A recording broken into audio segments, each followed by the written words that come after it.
All right, let's just address the elephant in the room.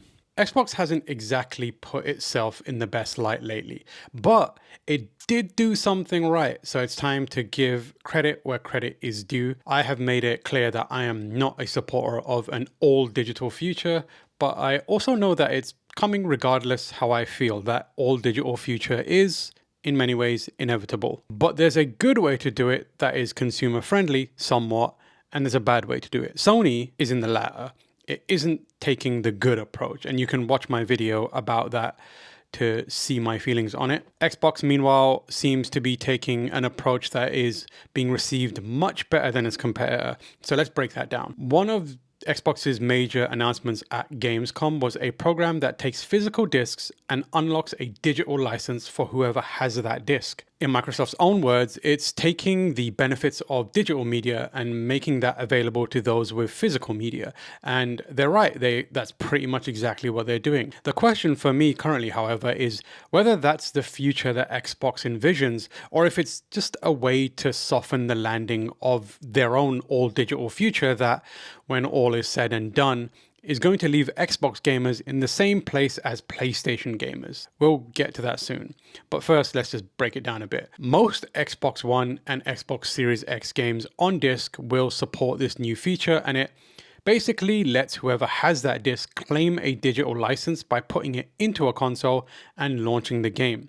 From that point on, you basically have the entitlement to that game physically and digitally, which means you can play said game without having to put the disc in, or just keep it in there and play, as well as make use of features like Play Anywhere and cloud gaming, provided that the game supports it. And if you want to use a disc, you can. Although Xbox didn't say much more beyond that for the feature, according to Tamoor, the license is actually tied to the specific physical disc itself, but it can travel between accounts. So that means that if you log into a different profile and use that same disc, the license is going to move to that profile and that account. The previous person who used it will then no longer have access to that license and thus the game. But the person who can use the game physically is able to use it digitally too.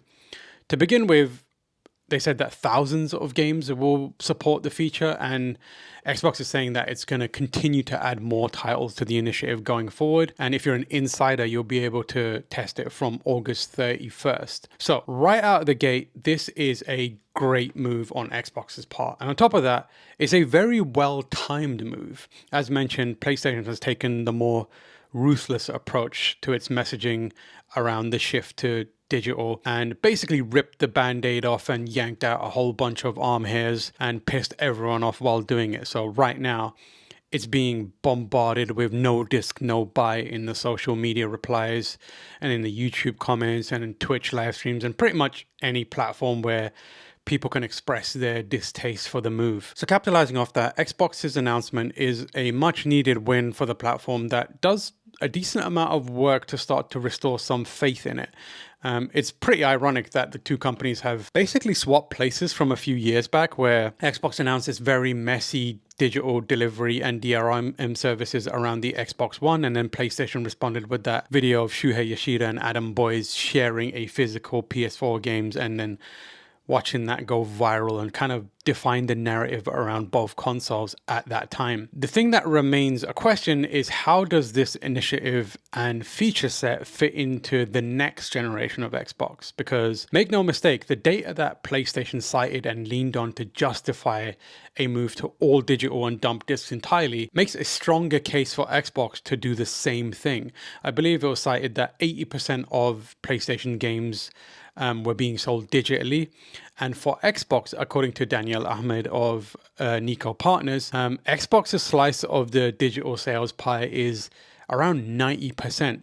So they have even more of a case to follow in PlayStation's footsteps. Thankfully for now, it clearly has identified that even with those numbers, people care about having the option to buy and use physical discs, while also making those discs still lendable or even resellable should they choose to. The thing that could complicate things is that there have been reports that Project Helix, the next Xbox platform, may not have a disk drive. It's by no means a done deal, and in fact, I think The Verge reported that Microsoft was still deciding whether it wants to commit to an all-digital future or still have a disk. But there is a plausible scenario where the disk-to-digital feature is limited to the current generation. For existing games, that would likely mean that you'll need to have an Xbox Series X handy if you want to redeem the digital entitlement. Obviously, if you have a Series S, you can't do that because it has no disk drive. So if you plan to do it gradually, you need to have that Series X, and you want to continue to buy physical games to use on future hardware that may support backwards compatibility, you still need to have that console with a disk tray handy.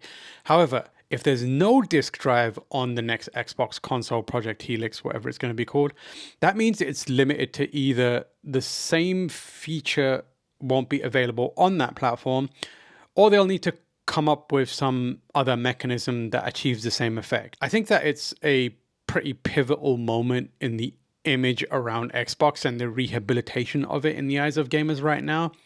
And I think Microsoft has struggled to recover from the Xbox One DRM drama, but more so than ever before, is giving itself away and a good chance of changing the narrative in a way that could pay dividends going forward.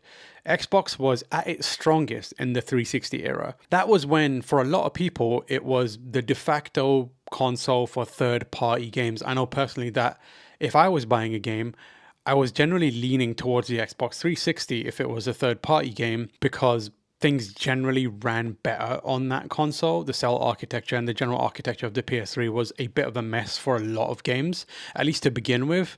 And Xbox Live was popping in every single way, and my friends were there, and the ecosystem felt more friendly. There was achievements and live arcade and that kind of stuff. So that was kind of like the place to be if you had third-party games. Aiming to be that again and be that go-to platform for third-party games should be the core strategy for Xbox going forward again, especially as PlayStation continues to define its identity largely through focusing on first-party titles. That's not to say that there's anything wrong with playing third-party games on PlayStation 5 or 4. It's actually perfectly fine when it comes to third-party games.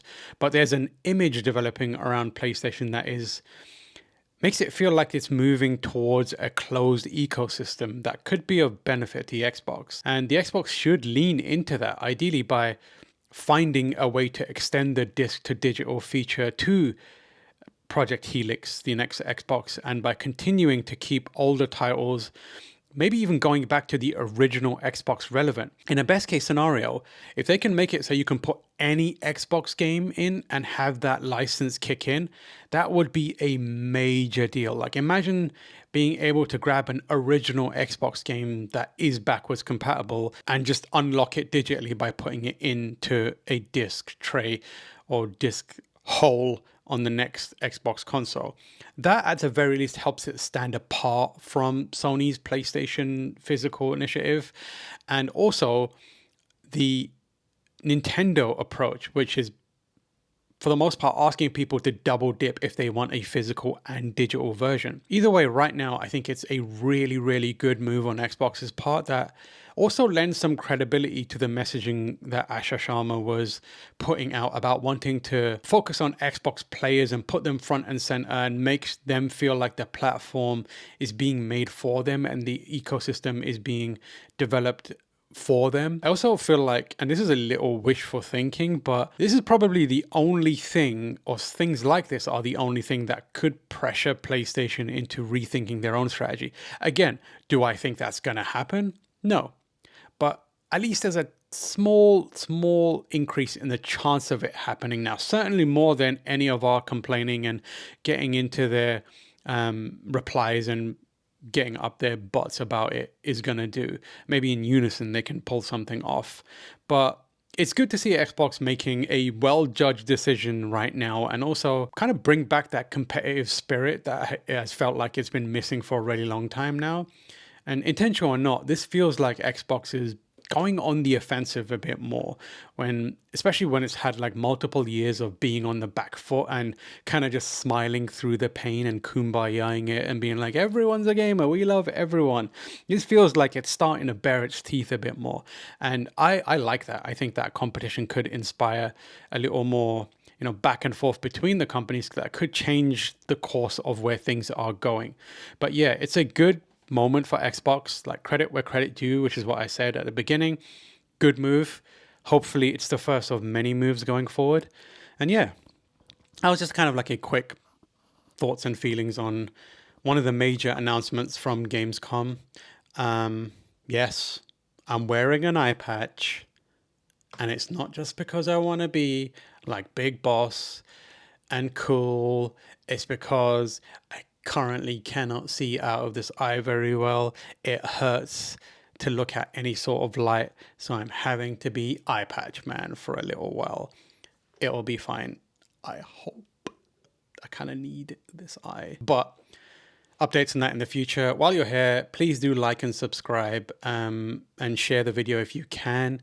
I appreciate all the comments that have been popping off in the comment section of every video. There's always a good discussion happening in there, which I really enjoy partaking in when I can, but also just watching people chat and provide their insight and intake into that. As I mentioned in previous videos, if you haven't already, please go to a bonfire-sit.player.gg if you want to see some fun little feature writing from me and also some videos that have been popping up there.